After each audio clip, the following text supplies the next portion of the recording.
এক মেয়ে তার শ্বশুরবাড়ি যাওয়ার আগে বাবাকে প্রশ্ন করলো, বাবা, আমাদের সামনের উঠোনের ওই গাছটাকে কি পেছনের বাগানে লাগানো যায় না?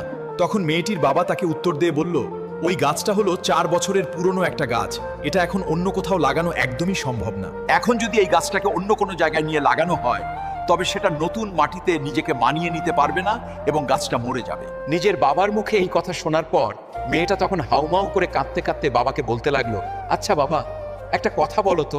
4 বছরের একটা পুরনো গাছ যদি অন্য জায়গায় নিজেকে মানিয়ে নিতে না পারে, নতুন মাটিতে নিজেকে একদমই বাঁচিয়ে রাখতে না পারে, তাহলে আমি তো তোমার এই ঘরে 20 বছরের পুরনো একটা মেয়ে।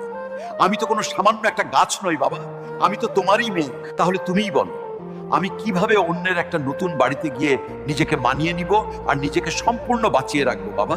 মেয়ের মুখে এমন একটা কথা শোনার পর তার পরিবারের সবাই যেন একদম অবাক হয়ে গেল, আর তার বাবা অঝরে হাউমাউ করে কাঁদতে লাগলো। আসলে আমরা ছেলেরা মেয়েদের জীবনটাকে যতটা বেশি সহজ বলে মনে করি, তাদের জীবনটা কিন্তু ততটাও বেশি সহজ নয়, অনেক কঠিন।